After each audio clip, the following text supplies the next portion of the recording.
Después del funeral de mi padre, mi hermano me arrastró del brazo y susurró en mi oído: «Yo sé que fuiste tú quien lo mató, y ahora vas a pagar».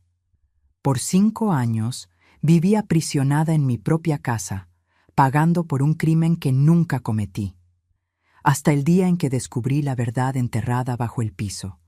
Hola, mis queridos. Hola, mis queridas. Qué bueno es tenerlos aquí conmigo hoy.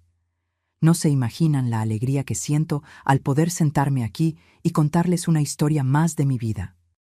Pueden tomar su cafecito, acomodarse ahí, que hoy necesito compartirles una historia que cargo en el pecho desde hace muchos años. Mi nombre es Elena Martínez, tengo 72 años de edad y vivo aquí en Aguascalientes, en el corazón de México. Nací aquí mismo, en esta ciudad bendita de aguas termales y clima serrano que calma el alma. Hoy en día, paso mis días aquí en mi cocina calientita haciendo gorditas de maíz de verdad, de esas que la masa se pega en las manos y el olor a queso ranchero invade toda la casa. Miren, ¿hay algo mejor que el olor de gorditas horneándose en el comal de barro? Yo creo que no, ¿eh? Estoy aquí con las manos enharinadas, con mi delantal floreado lleno de manchas de masa y la cocina toda oliendo a queso y leña quemándose. Este comal de barro aquí al lado fue regalo de mi difunto padre hace más de 50 años. Está viejito, rayado, pero funciona de maravilla.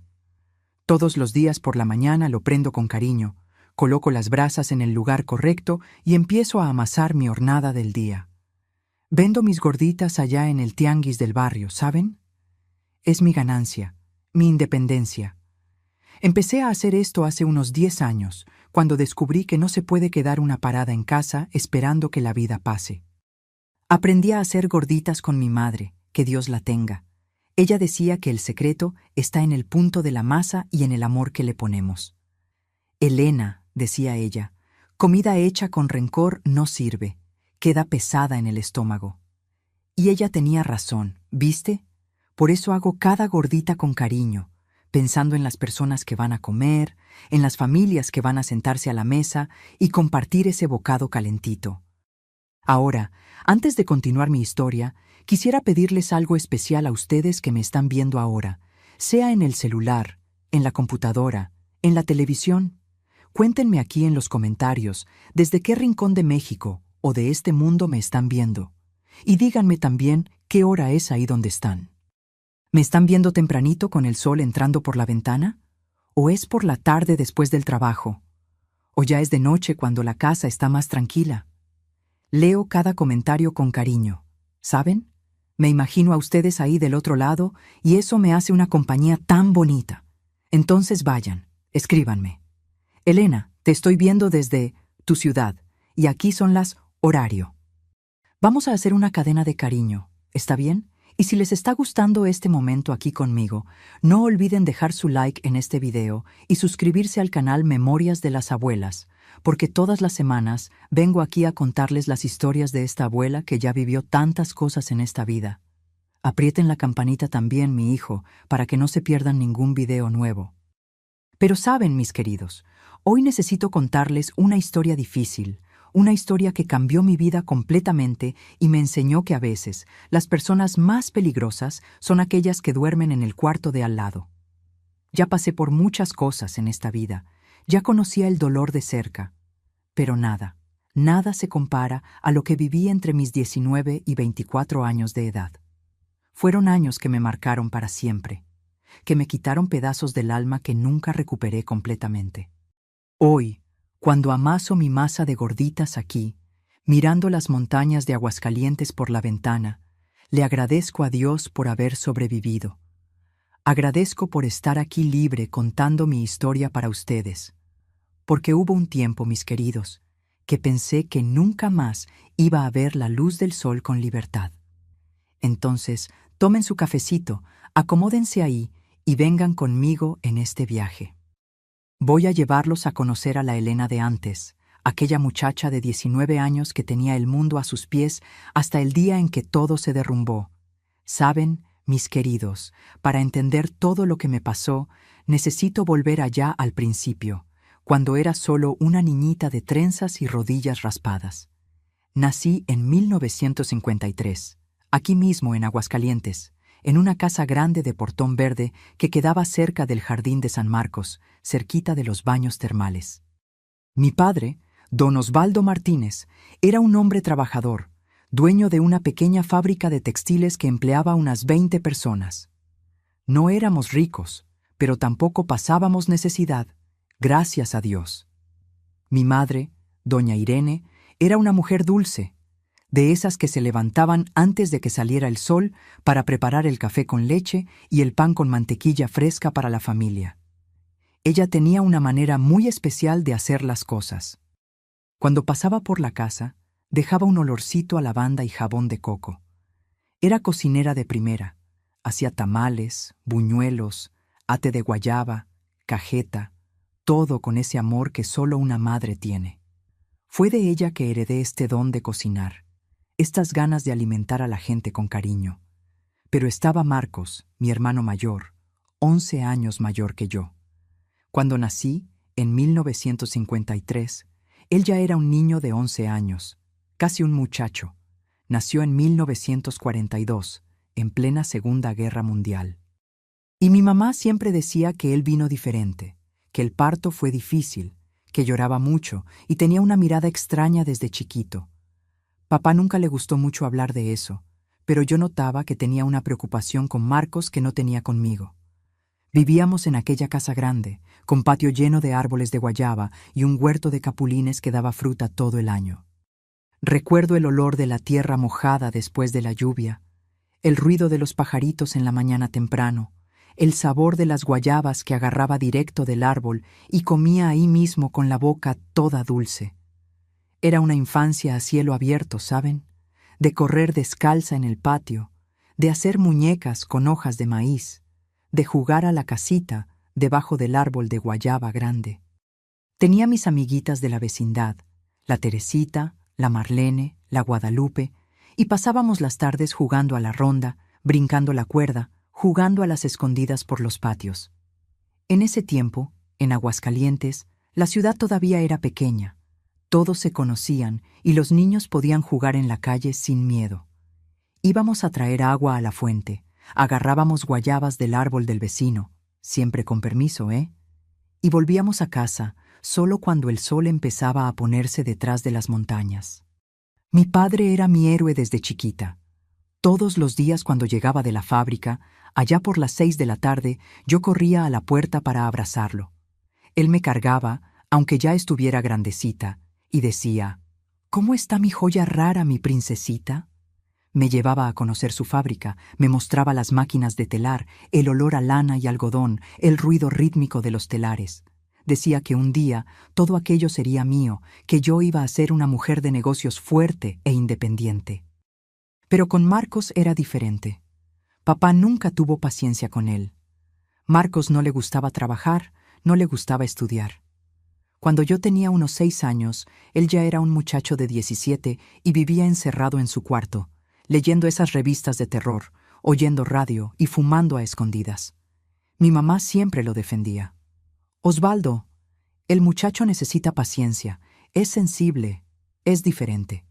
Pero papá contestaba, «Irene, ese muchacho es flojera y envidia en el corazón».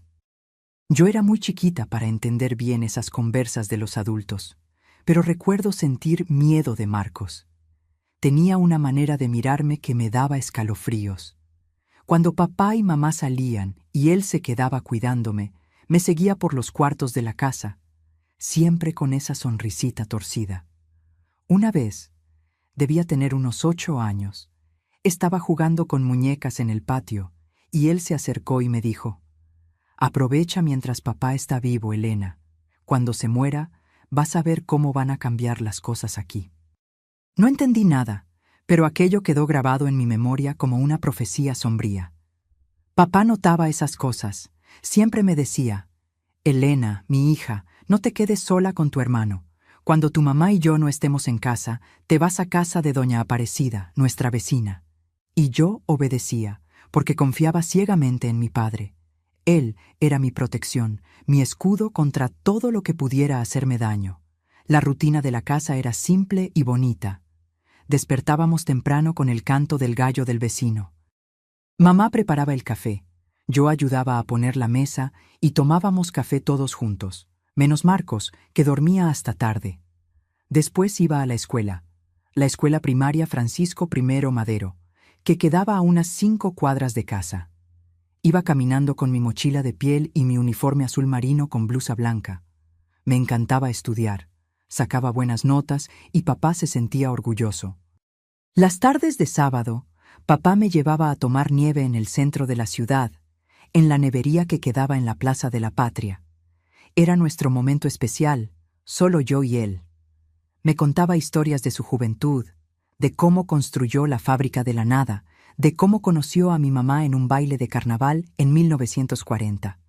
Esos momentos eran mágicos, ¿saben? Me sentía la niña más amada del mundo, pero en las sombras, Marcos crecía cada vez más amargado. Tenía celos, unos celos enfermizos del amor que papá tenía por mí. Escuchaba discusiones de noche cuando pensaban que yo estaba dormida. Marcos pidiendo dinero, papá negando, mamá llorando, tratando de hacer las paces entre los dos. «Necesitas trabajar, Marcos, ya tienes 22 años», gritaba papá. Y Marcos respondía con descaro. «Tú solo te preocupas por Elena. Para mí, nunca tuviste nada». Esas peleas fueron haciéndose más frecuentes conforme fui creciendo. Cuando tenía 12 años, en 1965, las cosas estaban especialmente tensas en casa. Marcos, ya con 23 años, seguía sin trabajar, viviendo de favor en casa de los padres, viviendo del sudor de mi padre. Y lo peor, empecé a notar miradas de él que me dejaban profundamente incómoda. Miradas que una niña no debería recibir de un hermano adulto. Fue en esa época, a mis 12 años, que papá empezó a alertarme de forma más seria. «Elena, pon atención en lo que te voy a decir», habló un día con una gravedad que nunca había visto. «Tu hermano no es una buena persona, tiene el corazón malo, lleno de envidia y maldad. Mientras yo esté vivo, tú estás protegida. Pero prométeme que siempre vas a estar alerta, siempre vas a desconfiar de él. ¿Prometes?». Prometí, sin entender bien la dimensión de ese pedido. Y así fui creciendo, una niña feliz, bajo la protección de un padre amoroso, pero con una sombra amenazadora siempre rondando las esquinas de la casa. Aquella sombra tenía nombre: Marcos. Y solo estaba esperando el momento correcto para tragarse toda la luz de mi vida. Los años fueron pasando y me transformé de niña en señorita. De mis 13 a mis 17 años, entre 1966 y 1970, viví lo que yo llamaba los años dorados. Seguí estudiando con dedicación, siempre trayendo buenas notas a casa y llenando a mi padre de orgullo. Hice la secundaria y después la preparatoria en el Colegio Guadalupe Victoria, aquí mismo en Aguascalientes. Era una de las mejores alumnas del grupo. Soñaba con hacer la universidad. Cosa rara para una muchacha en esa época, ¿eh? Papá me incentivaba. «Elena, vas a ser la primera mujer de la familia en tener título universitario», decía con esa sonrisa orgullosa que yo tanto amaba. Me llevaba a la fábrica todos los sábados por la mañana para que aprendiera sobre los negocios. Me enseñaba a calcular costos, revisar inventario, hablar con los empleados. «Un día todo esto será tuyo, mi joya. Necesitas estar preparada», hablaba mientras me mostraba los libros de contabilidad. Nuestra rutina era de padre e hija enamorados el uno del otro, en el sentido más puro y bonito que existe. ¿Saben? Amor de familia verdadera. Todas las mañanas le preparaba su café como a él le gustaba, cargado, con 2 cucharadas de azúcar, servido en la taza de porcelana que había sido de su abuela. Papá tomaba el café, me acariciaba el cabello y decía: «Tú eres mi rayo de sol, Elena. Tú iluminas esta casa». Pero mientras yo crecía y florecía, Marcos se marchitaba en amargura. Ya se acercaba a los 30 años y seguía sin rumbo en la vida. No trabajaba, no estudiaba, no tenía novia. Vivía encerrado en su cuarto, oyendo radio, fumando cigarro tras cigarro, saliendo solo para beber en las cantinas de la ciudad. Papá ya había perdido las esperanzas con él. «Marcos, vas a acabar mal. Un hombre de 30 años que no hace nada en la vida es una vergüenza, oía a papá decir. Y Marcos respondía con rabia. No necesito hacer nada. Esta casa también es mía. Cuando usted se muera, voy a tener lo que me corresponde por derecho. Esas palabras me erizaban la piel. Cuando usted se muera. Hablaba de eso con una naturalidad aterradora, como si estuviera esperando, contando los días. Mamá ya había fallecido en 1968, cuando yo tenía 15 años. Un cáncer que se la llevó demasiado rápido. Después de que ella se fue, la tensión entre papá y Marcos empeoró mucho. Ya no había nadie que hiciera ese puente, ese intento de mantener la paz. En 1971, cumplí 18 años y realicé mi sueño. Pasé el examen de admisión para estudiar pedagogía en la Universidad Autónoma de Aguascalientes. Papá se puso tan feliz que hasta lloró. Mi hija va a ser maestra, mi Elena va a ser profesionista, gritaba por la casa. Me compró un bochito azul solo para mí, para que pudiera ir y volver de la universidad todos los días. Era usado, pero para mí era el mayor lujo del mundo.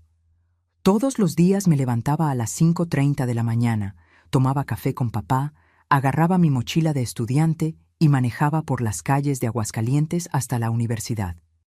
Amaba esa rutina, amaba las clases, amaba los libros, amaba la sensación de estar construyendo mi futuro. Por la tarde, cuando volvía, papá siempre me esperaba en la ventana de la sala. «¿Y qué tal, mi profesionista? ¿Cómo estuvo el día?», preguntaba. Y yo le contaba todo, las materias, los profesores, las amigas nuevas que había hecho. Marcos odiaba verme feliz. Cuando llegaba de la universidad toda animada, me lanzaba miradas de puro veneno. Un día, lo recuerdo como si fuera hoy, estaba en la sala mostrándole a papá un examen de psicología de la educación donde había sacado 10. Papá estaba radiante, abrazándome, diciendo que era un orgullo. Marcos apareció en la puerta con esa cara amargada y soltó: «Aprovecha, queridita, mientras el viejo está vivo para mimarte». Papá se puso rojo de rabia. «Quítate de mi vista, Marcos. Eres una desgracia en esta familia», gritó. Marcos dio una sonrisa torcida y volvió a su cuarto.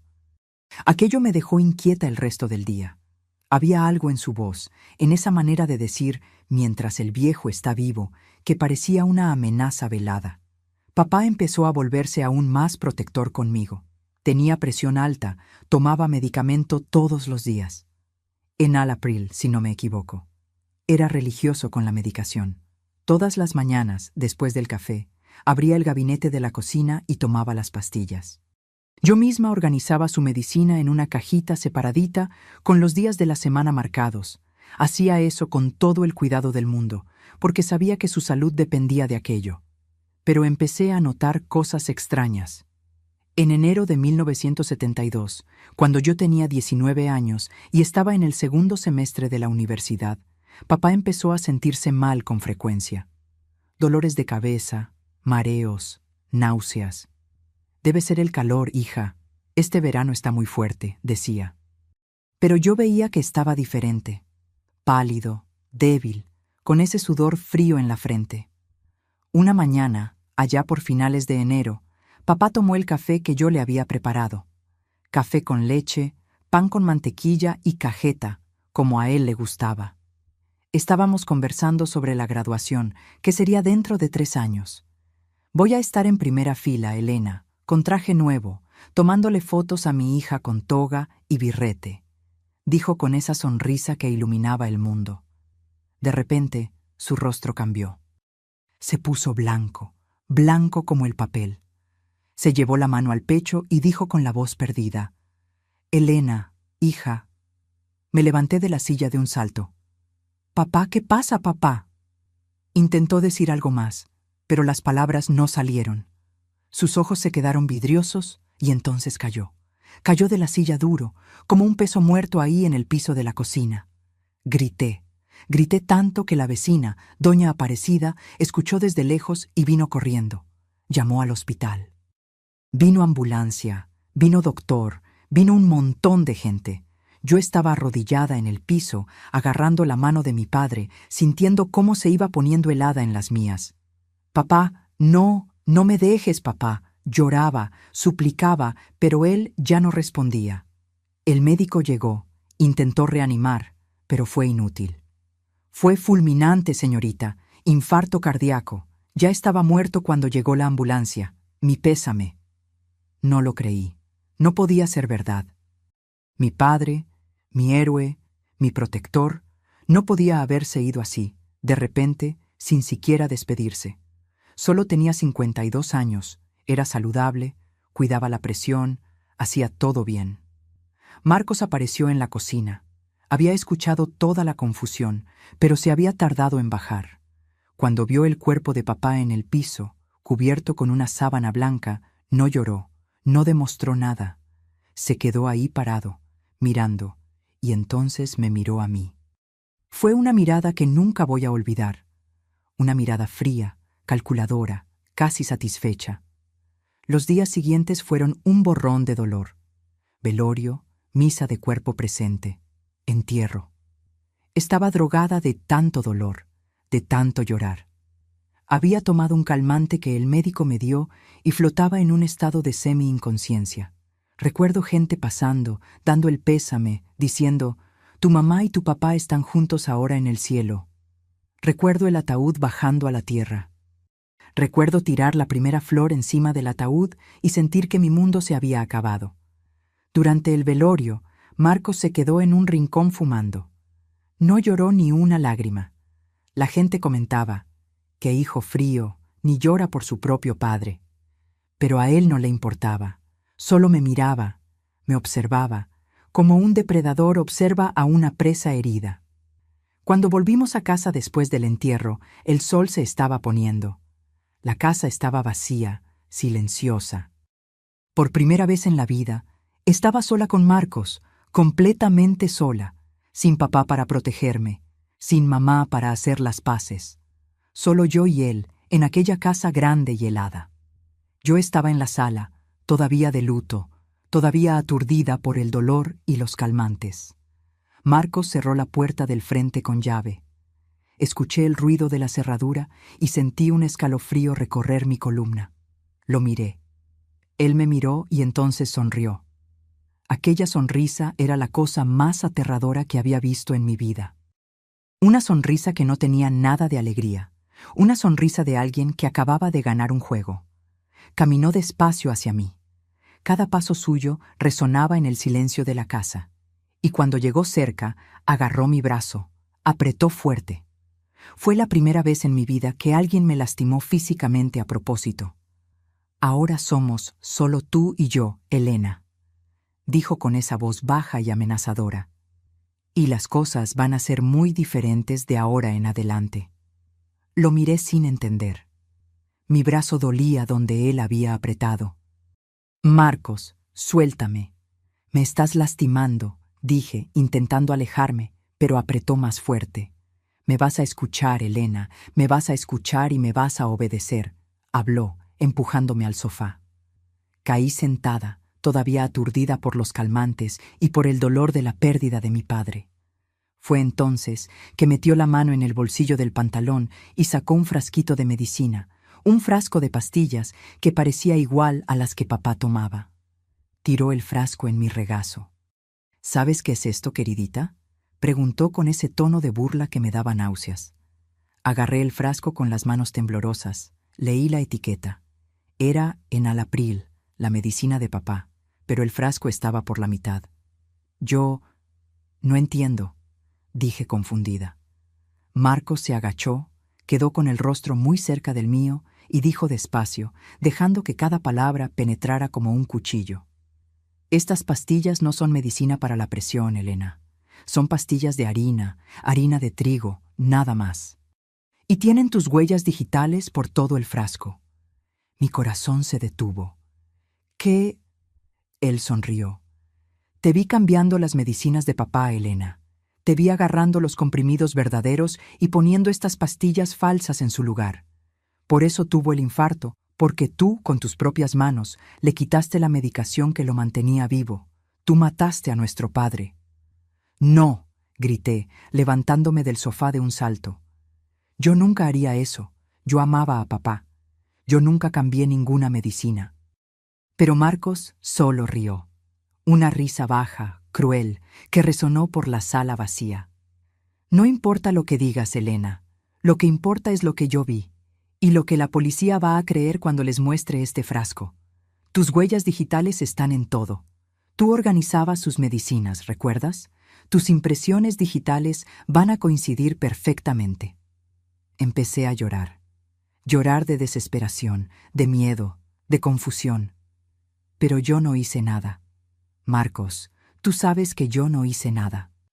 Se acercó de nuevo, agarró mi barbilla con fuerza, me obligó a mirarlo a los ojos. Yo sé que tú no lo hiciste, porque fui yo quien cambió las medicinas, idiota. Pero nadie nunca va a saber eso. Las pruebas te señalan a ti, y si no haces exactamente lo que te mande de ahora en adelante, voy a la delegación mañana en la mañana y te entrego. Vas a ser arrestada, Elena. Vas a ser juzgada. Vas a pasar el resto de tu vida en la cárcel por parricidio. ¿Quieres eso? Mi mundo se derrumbó en ese momento. Tenía 19 años, acababa de perder a mi padre, y ahora estaba siendo chantajeada por mi propio hermano, un hermano asesino que me estaba culpando por su crimen. Caí de rodillas en el piso, sollozando. Por favor, Marcos, por favor, no me hagas esto. Se agachó, pasó la mano por mi cabello en un gesto que parecía cariñoso, pero era profundamente perturbador. No voy a hacer nada, siempre y cuando seas una buena niña, una niña obediente. En los días siguientes, mi vida se volvió una pesadilla despierta. Marcos estableció reglas. Reglas que me transformaron de hija amada en prisionera de la propia casa. A partir de hoy, no sales más de esta casa sin mi permiso, dijo. No vas más a la universidad, no vas a tener más amigas, no vas a hablar con nadie. Esta casa necesita una dueña, y tú vas a ser esa dueña. Vas a cocinar, limpiar, lavar, planchar, y de noche vas a cumplir otros deberes también.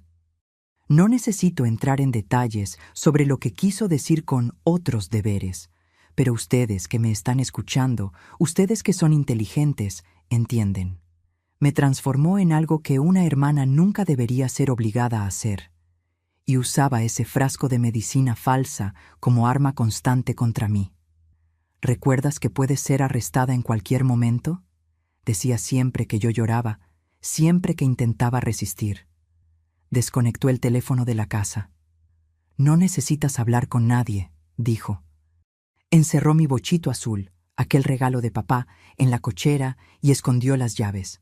No vas a necesitar salir. Despidió a doña Queta, que trabajaba como empleada doméstica en casa 2 veces por semana. No necesitamos extraños aquí. Así garantizó que quedara completamente aislada del mundo. Todas las mañanas despertaba temprano, aunque sin haber dormido bien. El cuarto que había sido mío, con mis cosas de niña, mis libros de escuela, mis sueños de ser maestra, se volvió solo un recuerdo distante. Ahora dormía donde él mandaba, despertaba cuando él mandaba, hacía lo que él mandaba. Preparaba café, pero no conseguía comer. Preparaba comida, pero la comida tenía sabor a ceniza en mi boca. Limpiaba toda la casa, pero por dentro me sentía cada vez más sucia, cada vez más quebrada. Las amigas de la universidad intentaron llamarme los primeros días, pero el teléfono estaba desconectado.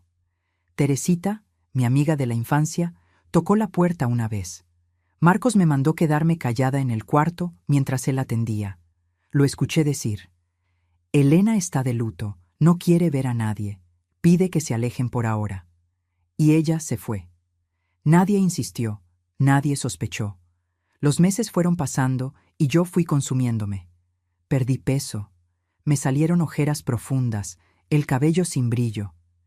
Cuando me miraba al espejo, cosa que evitaba hacer, no reconocía más a la muchacha que había sido. Aquella Elena alegre, llena de sueños, que iba a la universidad cantando en el bocho, había muerto junto con su padre. En su lugar quedó un fantasma obediente, asustado, quebrado. Marcos me humillaba constantemente. «Eres inútil», decía cuando la comida no estaba como él quería. Deberías agradecer que no te he entregado a la policía todavía, hablaba cuando yo lloraba. No sirves para nada más. Al menos aquí tienes utilidad, se burlaba cuando me veía limpiar el piso de rodillas. Intenté pedir ayuda una vez. Fue unos 6 meses después de la muerte de papá. Marcos había salido a comprar cigarros a la tienda de la esquina y se había olvidado de cerrar la puerta con llave. Vi la oportunidad y corrí a casa de doña Aparecida, la vecina. Toqué su puerta desesperada.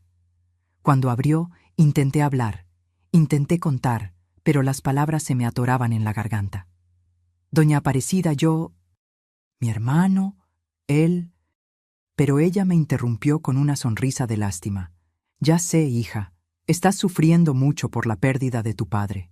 Es difícil, pero va a pasar. Ya verás, tu hermano te está cuidando bien. No entendió. Pensó que solo estaba de luto. Antes de que pudiera explicar bien, Marcos apareció. Me había seguido. Ah, Elena vino a hacer una visitita. Qué bueno que saliste un poco de casa, hermanita, pero vamos a volver. Ya es hora de comer, dijo con ese tono falso de hermano cariñoso, y me agarró del brazo, de esa manera que parecía cariñosa por fuera pero que apretaba fuerte, dejando marca, y me llevó de vuelta. Cuando llegamos a casa, me encerró en el cuarto por 3 días. 3 días sin comida, solo agua. Para que aprendas a no intentar escaparte de nuevo, dijo por la rendija de la puerta. Cuando finalmente me soltó, estaba tan débil que apenas podía estar de pie. ¿Aprendiste la lección?, preguntó.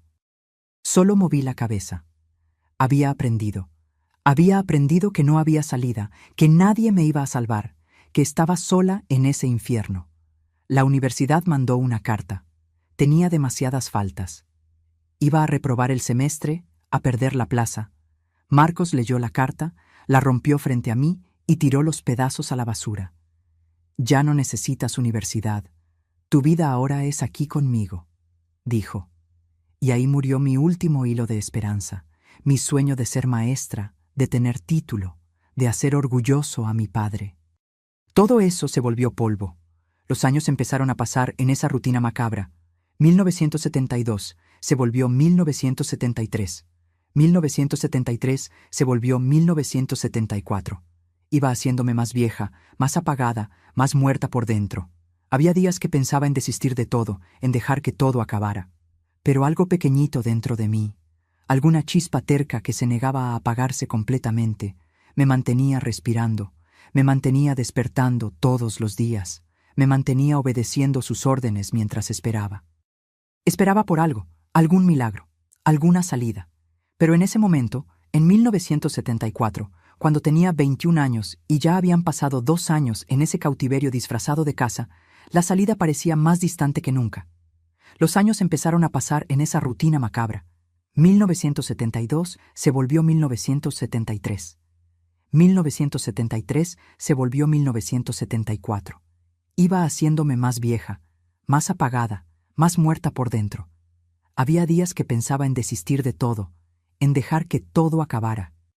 Pero algo pequeñito dentro de mí, alguna chispa terca que se negaba a apagarse completamente, me mantenía respirando, me mantenía despertando todos los días, me mantenía obedeciendo sus órdenes mientras esperaba.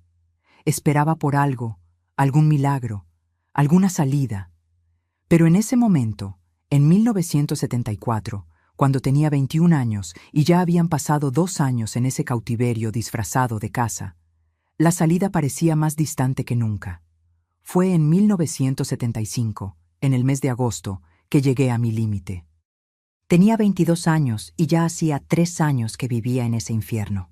3 años de humillación, 3 años de miedo, 3 años siendo rehén en mi propia casa, 3 años despertando todos los días sin saber si iba a tener fuerzas para sobrevivir hasta la noche. Me había convertido en una sombra, un fantasma que andaba por los pasillos de aquella casa como si ya no tuviera alma. Había perdido casi 10 kilos. Mi cabello, que antes era grueso y brillante, estaba delgado y quebradizo. Mis uñas vivían rotas de tanto tallar el piso, lavar ropa, hacer todo el trabajo pesado de la casa. Aquella noche específica de agosto era 15 de agosto. Lo recuerdo porque era el cumpleaños de mi madre. Habría cumplido 58 años. Estaba en la cocina lavando los trastes de la cena. Mis manos estaban rojas y agrietadas de tanto lavar, tallar, limpiar. Tenía una herida abierta en el dedo pulgar que ardía cuando entraba en contacto con el jabón, pero no podía parar. Marcos estaba sentado en la mesa, fumando, observándome con esos ojos de víbora, esperando el momento correcto de dar el golpe. Siempre me observaba, siempre. Era como si se alimentara de mi sufrimiento, como si mi dolor fuera diversión para él. «Elena», dijo con esa voz que me erizaba la piel, «ven acá». Me sequé las manos en el trapo temblando. Mis piernas estaban flojas. Mi corazón latía tan fuerte que pensaba que él lo iba a escuchar. «Todavía no termino los trastes», dije bajito, casi sin voz, esperando que se olvidara del asunto. «Te dije que vengas aquí», gritó, golpeando la mano en la mesa con tanta fuerza que la taza de café saltó, derramando el líquido oscuro en el mantel que yo había planchado en la mañana. Fui. Siempre iba porque tenía miedo. Miedo de que cumpliera la amenaza. Miedo de ser acusada de matar a mi propio padre. Miedo de ir a la cárcel, de ser juzgada, de pasar el resto de mi vida encerrada en una celda fría. Cuando llegué cerca de él, sintiendo el olor fuerte de cigarro y tequila que siempre lo acompañaba, me jaló con fuerza de la muñeca. Sentí mis huesos tronarse. «Te estás volviendo floja, Elena. La casa está sucia. Hay polvo encima del librero de la sala. La comida de la cena estaba sin sal. No sirves ni para ser empleada. Eres una inútil, siempre lo fuiste». Cada palabra era una puñalada. Bajé la cabeza. Ya no tenía fuerza ni para defenderme. Las lágrimas quemaban en mis ojos, pero no las dejaba caer. A él le gustaba cuando yo lloraba. Decía que me veía más bonita llorando. «Perdón», fue todo lo que pude decir. Mi voz salió tan baja, tan quebrada, que yo misma casi no me reconocí. ¿Dónde estaba la Elena que cantaba en el coche camino a la universidad? ¿Dónde estaba la niña que reía fuerte, que soñaba con ser maestra, que creía en un futuro brillante? Me empujó con fuerza. Golpeé con la espalda en la esquina de la mesa y sentí un dolor agudo, punzante, que subió por mi columna. Mi visión se oscureció por un segundo. «Vete a tu cuarto y quédate ahí pensando en cómo puedes ser más útil mañana. Y no quiero escuchar ni un pío», dijo ya encendiendo otro cigarro. Subí las escaleras cojeando, agarrando la espalda con una mano y el barandal con la otra. Cada escalón era un esfuerzo inmenso, con dolor, con vergüenza, con el corazón roto en 1000 pedazos. Entré al que había sido el cuarto de mis padres, porque Marcos se había adueñado del mío, diciendo que su cuarto de soltero era muy pequeño, y me tiré en la cama. El colchón todavía tenía el olor tenue del perfume de mi madre. A veces enterraba la cara en la almohada e intentaba sentir ese olor. Intentaba recordar cuando ella estaba viva, cuando la casa todavía tenía amor. Y ahí, sola en la oscuridad, con la espalda doliendo y el corazón sangrando, me derrumbé completamente. Lloré. Lloré como nunca había llorado antes. No era llanto de tristeza, era llanto de desesperación total, absoluta. Era llanto de quien llegó al fondo del pozo y no ve más salida, no ve más luz, no ve más motivo para continuar. Todo mi cuerpo temblaba. Abracé la almohada y grité en ella, ahogando el sonido para que Marcos no escuchara. Grité toda la rabia, todo el dolor, todo el odio que sentía. Grité hasta que me dolió la garganta, hasta no tener más voz. Miré al techo de aquel cuarto, a la lámpara antigua que se balanceaba levemente con el viento que entraba por la rendija de la ventana, y pensé, ya no aguanto más, ya no quiero vivir así. Esto no es vida, esto no es vida. Por primera vez en 3 años, pensamientos muy oscuros empezaron a entrar en mi cabeza de verdad. Pensamientos de acabar con todo, de saltar de la ventana de aquel segundo piso y terminar con todo ese dolor de una vez, de tomar todas las medicinas del gabinete del baño, de agarrar el cuchillo de la cocina y... No, no lo voy ni a decir, pero ustedes entienden. Eran pensamientos de quien ya no aguanta ni respirar. Papá, susurré en la oscuridad con la voz ronca de tanto llorar. Papá, ¿por qué me dejaste aquí? ¿Por qué me abandonaste con este monstruo? ¿Por qué no me llevaste contigo? Y entonces, por primera vez, empecé a sentir rabia. Rabia de mi padre por haberse muerto y dejarme sola. Rabia de mí misma por ser débil, por no poder defenderme, por obedecer como una perrita asustada. Rabia de Dios por permitir que esto me pasara. Rabia del mundo entero. Yo era una buena niña, grité al techo vacío, al cuarto oscuro, a la casa silenciosa. Nunca le hice mal a nadie. Iba a misa todos los domingos, ayudaba a los demás, obedecía a mis padres. ¿Por qué yo? ¿Por qué me está pasando esto a mí? Pero no había respuesta. Solo el silencio helado y cruel de aquella casa que se había vuelto mi prisión. Fue en ese momento de desesperación total, cuando estaba en mi punto más bajo, que escuché la voz de mi padre en mi cabeza. No era una voz de verdad, lo sé.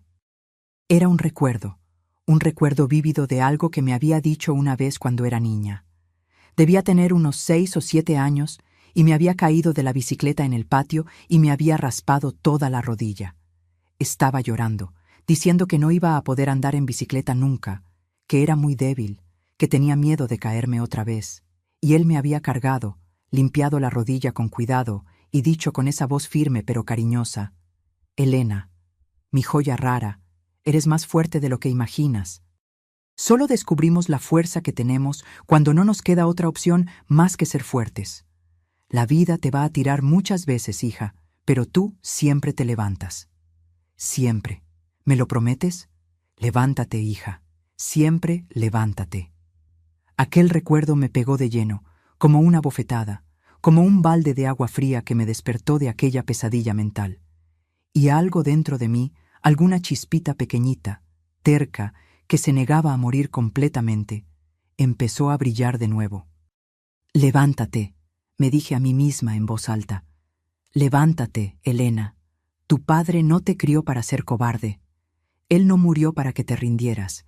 Te crió para ser fuerte, para luchar.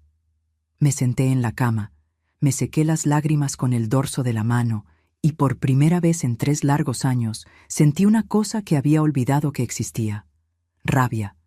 Pero no rabia de mí misma, rabia de Marcos.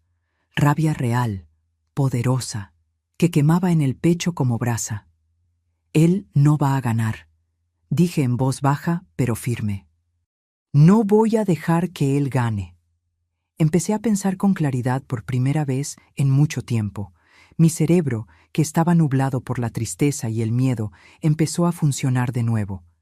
Él me mantiene aquí por miedo, usa el miedo como arma, como cadena. Pero ¿y si consigo pruebas de que fue él quien mató a papá? ¿Y si existe algo, una carta, un documento, algo que pruebe mi inocencia? Mi corazón empezó a latir más rápido, pero esta vez no era de miedo, era de esperanza, de expectativa. Papá era un hombre cuidadoso, un hombre organizado, metódico. Guardaba todo, recibos, facturas, cartas antiguas. ¿Será que había dejado alguna pista, algo escrito antes de morir? ¿Algún documento que pudiera salvarme? Me levanté de la cama, ignorando el dolor en la espalda. Fui hasta la ventana y miré a la calle oscura y silenciosa de Aguascalientes. Las montañas a lo lejos eran sombras contra el cielo estrellado. Si existe algo, papá, lo voy a encontrar, susurré. Aquella noche, cuando Marcos se durmió, dormía pesado y roncaba fuerte después de beberse media botella de tequila, salí del cuarto en silencio absoluto. Mis pies descalzos no hacían ruido en el piso frío de madera. Bajé las escaleras como un fantasma, evitando los escalones que rechinaban. El tercero y el séptimo me los sabía de memoria. Fui hasta el estudio de papá, aquel lugar sagrado que Marcos raramente entraba porque le daba flojera andar en papeleos y documentos. El estudio estaba exactamente como papá lo había dejado. Olía a cigarro de hoja, a papel viejo, a colonia Old Spice que él se ponía todos los días. Olía a él. Por un momento, aquel olor me paralizó. Era como si él estuviera ahí sentado en la silla de piel, sonriéndome. Tragué el nudo en la garganta y prendí la lamparita pequeña del escritorio, cuidando de no hacer ruido. Empecé a buscar.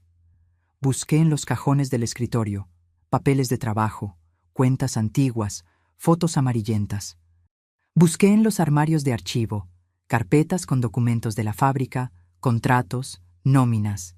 Busqué detrás de los libros en los estantes, libros de contabilidad, novelas que a él le gustaba leer, hasta una Biblia vieja, pero no encontré nada, nada que pudiera ayudarme a probar mi inocencia, nada que revelara la verdad sobre su muerte. Frustrada, me senté en su silla, en aquella silla de piel que rechinaba levemente, y puse la cara en las manos. Toqué el escritorio, sus objetos, el cenicero de vidrio, el portalápices de madera, la foto enmarcada de mí el día de la graduación de la preparatoria. Papá, ¿dónde dejarías algo importante? ¿Dónde esconderías un secreto? Si sabías que Marcos era peligroso, debiste haberte protegido de alguna forma. ¿Dónde, papá? ¿Dónde? Susurré desesperada. De repente, escuché un ruido. Pasos en el piso de arriba. Marcos se había despertado. Mi corazón se disparó violentamente en el pecho. La sangre se me heló en las venas. Apagué la luz de la lamparita en un movimiento rápido y me escondí debajo del escritorio, encogida, abrazando mis rodillas, aguantando la respiración.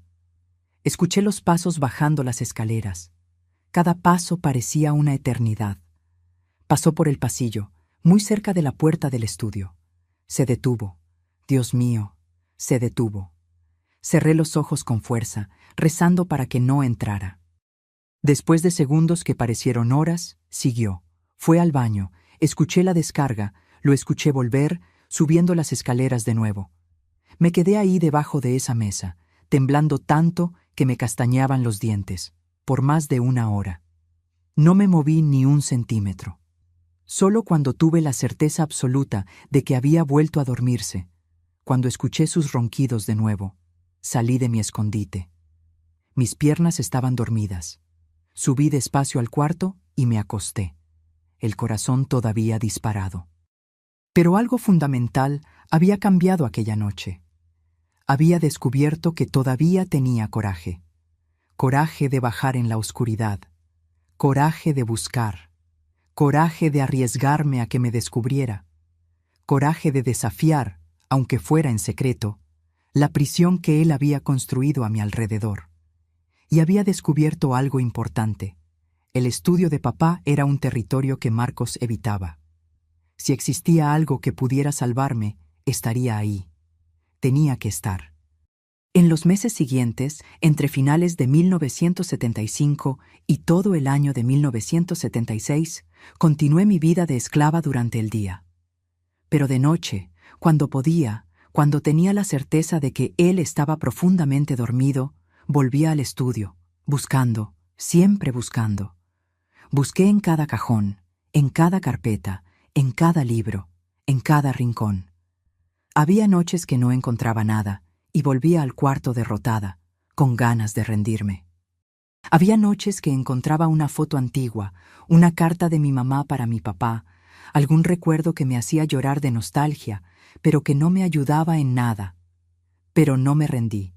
No podía rendirme porque ahora tenía un objetivo, un propósito, algo que me mantenía viva más allá del miedo, algo que me hacía despertar todos los días y seguir adelante. Iba a encontrar la verdad. Iba a encontrar la prueba de mi inocencia. Iba a liberarme de ese monstruo. No sabía cuándo, no sabía exactamente cómo, pero sabía, en el fondo del corazón, con una certeza que no podía explicar, que aquel estudio guardaba un secreto que mi padre había dejado para mí, una llave para mi libertación, y lo iba a encontrar, aunque me llevara años. «Espérame, papá», susurré una noche, sentada en el piso frío del estudio, con una pila de documentos viejos a mi lado, la lamparita tenue iluminando mi rostro cansado. Yo sé que dejaste algo para ayudarme. Lo siento. Lo voy a encontrar. Prometo por todo lo sagrado que lo voy a encontrar. Y fue esa promesa hecha en la oscuridad, en el silencio, en la soledad, la que me mantuvo viva, la que me mantuvo luchando por los próximos meses, hasta aquel día de marzo de 1977, cuando todo finalmente cambió. Marzo de 1977. Acababa de cumplir 24 años. Había vivido 5 años en ese infierno. 5 años enteros de mi juventud robados por ese hombre. Pero en ese mes de marzo, la suerte finalmente me sonrió. O mejor dicho, mi padre finalmente logró alcanzarme desde el más allá. Marcos anunció un jueves que iba a viajar. Voy a la Ciudad de México a visitar unos amigos. Vuelvo el domingo en la noche, dijo con ese modo arrogante. Iba a casinos clandestinos. Yo lo sabía. Gastaba el dinero de la fábrica de papá en juego y bebida. La casa queda cerrada con llave. No sales ni pienses en intentar nada. Si no, cuando vuelva vas a ver, amenazó antes de partir. Cuando escuché el ruido de su coche alejándose por la calle, sentí una ola de alivio tan grande que mis piernas flaquearon. 3 días. Tenía 3 días sola. 3 días sin escuchar su voz, sin sentir su mirada, sin tener miedo. Era como si pudiera finalmente respirar después de estar debajo del agua por mucho tiempo. El viernes por la mañana decidí limpiar el estudio de papá. Hacía tiempo que no conseguía hacer una limpieza más profunda ahí. Siempre tenía miedo de que Marcos entrara y me descubriera tocando las cosas. Pero ahora estaba sola. Podía limpiar con calma. Podía quedarme ahí sintiendo el olor de papá. Podía hasta llorar si quería, sin nadie que me juzgara o humillara. Entré al estudio con cubeta, trapo y escoba. Abrí las ventanas para dejar entrar el aire fresco. La luz de la mañana iluminó todo el cuarto, mostrando el polvo acumulado. Empecé a sacar los libros de los estantes para limpiar. Pasé el trapo en el escritorio con cariño, como si estuviera acariciando la memoria de mi padre. Encima de un mueble alto, cerca de la ventana, había un florero de cerámica azul que mi mamá adoraba. Era un florero grande, pesado, que ella había recibido de regalo de bodas. Quise bajarlo de ahí para limpiar debajo. Me subí a una silla, estiré el brazo, agarré el florero, pero estaba más pesado de lo que imaginaba, y mis manos, cansadas de tanto trabajo, resbalaron. El florero cayó. Cayó con un ruido ensordecedor en el piso de madera del estudio. Se rompió en 1000 pedazos. Di un grito de susto y bajé de la silla corriendo. ¡Ay, Dios mío, el florero de mamá!, dije, arrodillándome para juntar los pedazos. Pero cuando miré al piso, vi que no solo se había roto el florero. Una de las duelas de madera del piso se había rajado con el impacto, y por debajo de la madera rajada vi un brillo, algo metálico reflejando la luz del sol. Mi corazón empezó a latir rápido. Con las manos temblando, jalé la duela de madera rajada. Salió fácil, estaba suelta a propósito. Y ahí, en una cavidad hecha bajo el piso, había una caja. Una caja de metal oxidada, del tamaño de una caja de zapatos, cerrada con un candado pequeño. Agarré la caja con las 2 manos. Estaba pesada. Había algo adentro. Mi corazón latía tan fuerte que escuchaba el ruido en mis oídos. «Papá», susurré. «¿Esto es tuyo? ¿Escondiste esto aquí?» Intenté abrir el candado, pero estaba cerrado. Necesitaba llave. Miré alrededor, buscando. Abrí los cajones del escritorio. Nada. Entonces recordé. Papá guardaba herramientas en un gabinete del sótano. Bajé corriendo las escaleras. Fui al sótano húmedo y oscuro que yo detestaba. Busqué hasta encontrar un desarmador y un martillo. Volví al estudio, puse la caja encima de la mesa y con el desarmador forcé el candado hasta que se dio y se abrió con un chasquido. Abrí la tapa de la caja con las manos temblando tanto que casi la dejo caer. Adentro había cintas de casete, esas cintas de video antiguas, y un cuaderno, un diario de piel café viejo con las páginas amarillentas. Agarré el diario primero. La caligrafía era de mi padre. Reconocí inmediatamente esa letra firme e inclinada. Abrí en la última página. Estaba fechada el 28 de enero de 1972, un día antes de su muerte. Mis manos temblaban tanto que apenas podía sostener el cuaderno. Leí en voz alta con la voz quebrada. Marcos me pidió dinero otra vez hoy, quinta vez este mes. Le negué. Dijo que me iba a arrepentir. Dijo que los accidentes pasan con gente vieja. Eso me asustó. Hoy en la mañana, cuando tomé mi café, sentí un sabor extraño, amargo, diferente. Y por la tarde me sentí mal, mareos, náusea, sudor frío. No es normal. Fui a la farmacia y compré una camarita pequeña, de esas nuevas que graban en cinta. La instalé escondida dentro del gabinete de la cocina con un agujerito para la lente. Si Marcos está haciendo lo que creo que está haciendo, voy a tener prueba. Elena, mi hija amada, si estás leyendo esto, es porque pasó lo peor. Cuidado con tu hermano, es peligroso. La cinta está en esta caja. Úsala para protegerte. Úsala para probar la verdad. Te amo, mi joya rara. Tu padre que nunca te va a abandonar. Caí sentada en la silla, sollozando. Él sabía. Papá sabía que Marcos estaba tratando de matarlo y se había preparado. Había dejado pruebas para mí. Me había protegido, aunque sabía que iba a morir. Con las manos temblando, agarré una de las cintas. Estaba escrito en la etiqueta 29872, noche. Llevé la cinta a la sala. Teníamos una videocasetera vieja que casi nunca usábamos. Puse la cinta, apreté play y me senté en el sofá. La imagen apareció en la tele. Era la cocina de nuestra casa. La cámara estaba apuntando al gabinete donde se guardaban las medicinas. La imagen estaba oscura. Debía ser de noche. Pero entonces se prendió una luz y Marcos entró a la cocina. Mi sangre se heló. Lo vi todo. Lo vi mirar para atrás, revisar que nadie venía. Lo vi abrir el gabinete de medicinas. Lo vi agarrar el frasco de enalapril de papá. Lo vi, con toda la calma del mundo, abrir el frasco y vaciar las cápsulas en su mano. Una por una, abría las cápsulas rojas, tiraba el polvo blanco de la medicina a la basura y llenaba las cápsulas de nuevo con un polvo gris que sacaba de una bolsita. Veneno para ratas. Yo sabía porque cerró la bolsita y pude leer la etiqueta. Raticida, veneno. Después de llenar todas las cápsulas con veneno, cerró el frasco y lo puso de vuelta en el gabinete. Apagó la luz. Salió. La cinta siguió grabando la cocina vacía por algunos minutos más y entonces se acabó. Me quedé ahí paralizada, mirando la pantalla negra de la tele. Yo no había matado a mi padre. Nunca había cambiado ninguna medicina. Fue él. Fue Marcos quien asesinó a nuestro padre, lo envenenó lentamente, día tras día, hasta que su corazón ya no aguantó más. Y después me culpó, me chantajeó, me transformó en esclava por 5 años, basado en una mentira. El dolor que sentí en ese momento es indescriptible. Dolor de saber que mi padre había sido asesinado. Dolor de saber que había sufrido por 5 años sin motivo.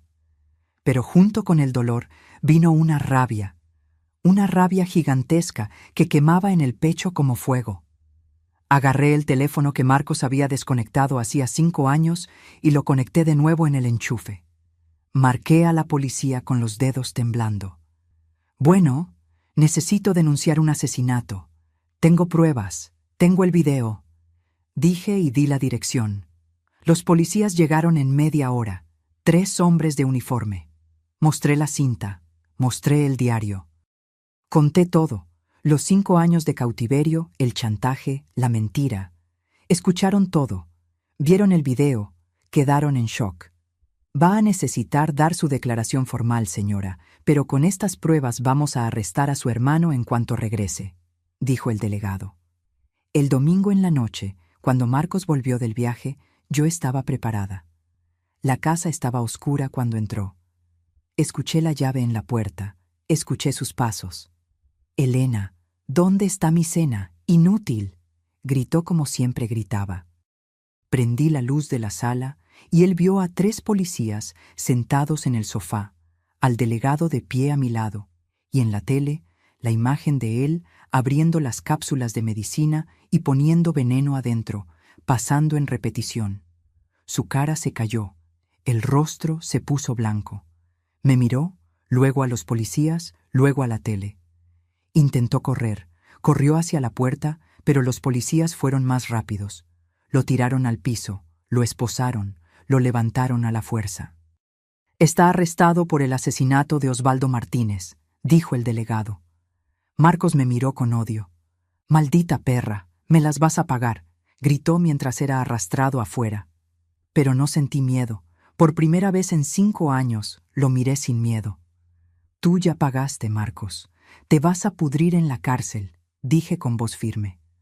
Fue juzgado 3 meses después. Con el video y el diario como prueba, el jurado no tuvo duda. 30 años de prisión por homicidio calificado. Heredé todo: la casa, la fábrica, el dinero.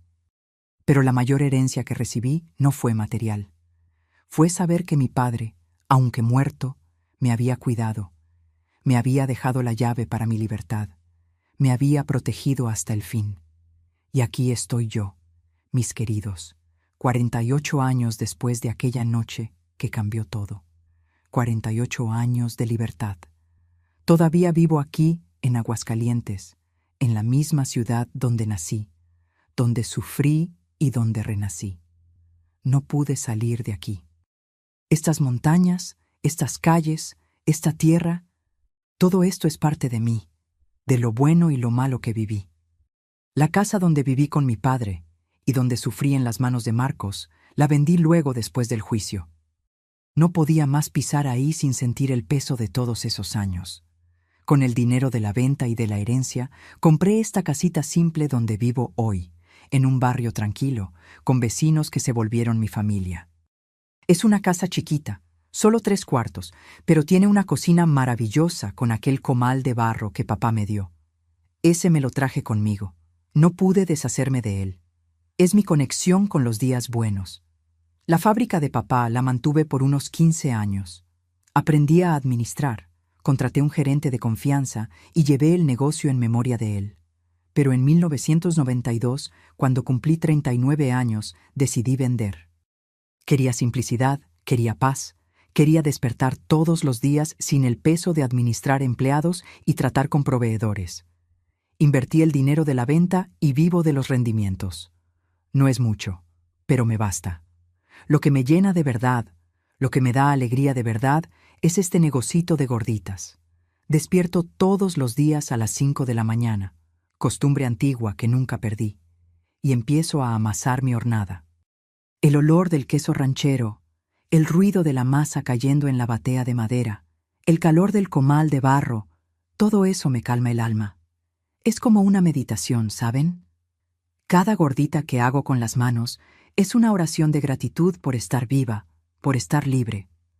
Todos los martes y sábados cargo mis bolsas térmicas y voy al tianguis del mercado municipal.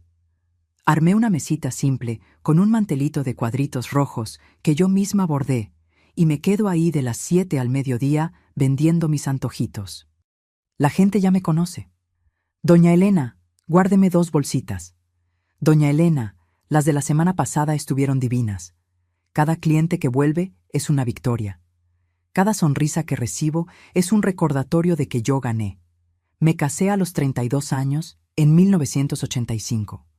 Conocí a Geraldo en una misa de domingo. Era viudo, 10 años mayor que yo, hombre simple, carpintero de profesión. Fue él quien hizo mi mesita del tianguis, quien construyó los gabinetes de mi cocina. Le conté mi historia desde el principio del noviazgo. No quería secretos. Me escuchó, agarró mi mano y dijo: «Sobreviviste, Elena. Eso te hace la mujer más fuerte que conozco». Estuvimos casados por 23 años hasta que partió en 2008 de un derrame. Lo extraño todos los días. No tuve hijos. Intentamos, pero no vino. ¿Y saben qué? Hoy le agradezco a Dios. Creo que Dios sabía que yo necesitaba sanarme primero. Necesitaba aprender a ser Elena de nuevo antes de ser madre. Pero tengo sobrinos, hijos de primos, que me visitan, me llaman tía abuela, me llenan de cariño. Tengo a la hija de Geraldo de su primer matrimonio, Luciana, que me trata como mamá. Viene aquí todas las semanas, trae a sus nietos, bisnietos de consideración, y la casa se llena de risas de niños. En esos momentos miro alrededor y pienso, papá, lo logré, yo gané. Mantengo una rutina sagrada. Los lunes es día de ir al cementerio. Visito la tumba de papá, llevo flores frescas, limpio la lápida. Converso con él. Le cuento cómo estuvo la semana. Le cuento cuántas gorditas vendí. Me quejo de la rodilla que duele cuando va a llover. Y le agradezco. Le agradezco por el coraje que me dio, por las pruebas que dejó, por el amor que tuvo, aunque sabía que iba a morir. Los miércoles por la tarde es el día del grupo de oración de la iglesia. No soy beata, pero me gusta estar con esas señoras de mi edad, rezando el rosario, conversando sobre la vida. Ellas saben mi historia. Todos en Aguascalientes saben, pero nunca me trataron con lástima. Me tratan con respeto, hasta con admiración. Los viernes en la noche es sagrado. Hago mi cena simple: arroz, frijoles, un huevo frito, una ensaladita.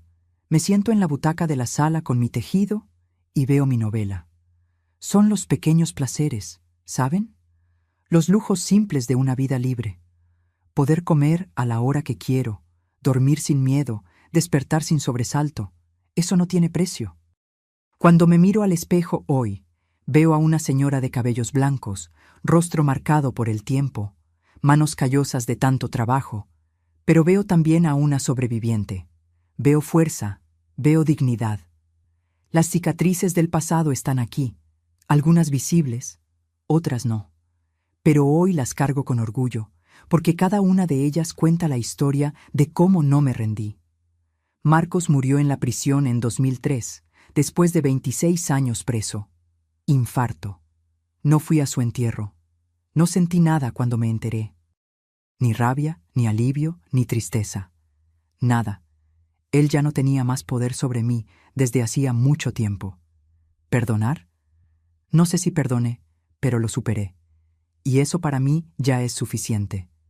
Hoy, cuando amaso mis gorditas aquí en esta cocina calientita, con olor a leña y queso en el aire, sonrío. Sonrío porque soy libre. Sonrío porque soy dueña de mi tiempo, de mi vida, de mis decisiones. Sonrío porque, contra todas las probabilidades, sobreviví. Y no solo sobreviví, viví, gané, soy feliz. Mis queridos, si hay alguien ahí escuchándome ahora que está siendo chantajeado por alguien de la propia familia, necesito decirles algo. La verdad siempre encuentra una manera de salir a la luz. Siempre. Puede tardar 5 años, puede tardar 10, pero sale. Y cuando salga, necesitas estar lista para usarla como arma. Yo pasé 5 años creyendo una mentira, 5 años con miedo de ser arrestada por algo que no hice. 5 años obedeciendo a un monstruo porque pensé que no había salida. Pero ¿saben qué aprendí? El manipulador tiene miedo de ser descubierto. Usan el miedo como cadena, pero la cadena es falsa. Es fragilidad disfrazada de poder. Si alguien en tu familia te está manteniendo rehén, con amenazas, con chantajes, con mentiras, escucha lo que te voy a decir. Busca pruebas. Busca la verdad. Está en algún lugar, en un documento, en un testigo, en una grabación, en algún lugar que el manipulador no imagina que vas a mirar. Mi padre me dejó la llave de mi libertad debajo de un piso. La tuya puede estar en un celular viejo, en una carta guardada, en un vecino que vio algo. Busca. Y otra cosa importante, no tengas vergüenza de denunciar. Sé que es difícil cuando es alguien de sangre, alguien de la familia. Nos criaron para proteger a la familia, para guardar secretos, para no lavar los trapos sucios en público. Pero ¿saben qué digo yo? Cuando la ropa está sucia de sangre, cuando la ropa está sucia de crimen, necesita ser lavada así y frente a todo el mundo. No protejas a quien te lastima solo porque tiene el mismo apellido que tú. Yo descubrí que fuerza no es aguantar callada. Fuerza es levantarte, buscar ayuda, gritar cuando se necesita. Fui débil por 5 años pensando que estaba siendo fuerte. Solo fui fuerte de verdad el día que llamé a la policía y dije, tengo pruebas, vengan a ayudarme. Y para las autoridades de cada país que puedan estar escuchándome, crean en las víctimas, investiguen. No siempre la víctima de manipulación psicológica tiene marcas en el cuerpo. A veces las marcas están todas por dentro, pero son tan reales como cualquier herida que sangra. Quiero agradecerles por haberse quedado aquí conmigo hasta el final de esta historia tan dolorosa. Sé que no fue fácil de escuchar. Imaginen para mí contarla. Pero la cuento porque alguien necesita escucharla. Alguien ahí está sufriendo callada y necesita saber que hay salida. Ahora, si realmente me escucharon hasta ahora, suscríbanse al canal Memorias de las Abuelas. Denle like al video y comenten a qué hora están terminando de ver este video. Gracias por el cariño. Hasta pronto. Los quiero.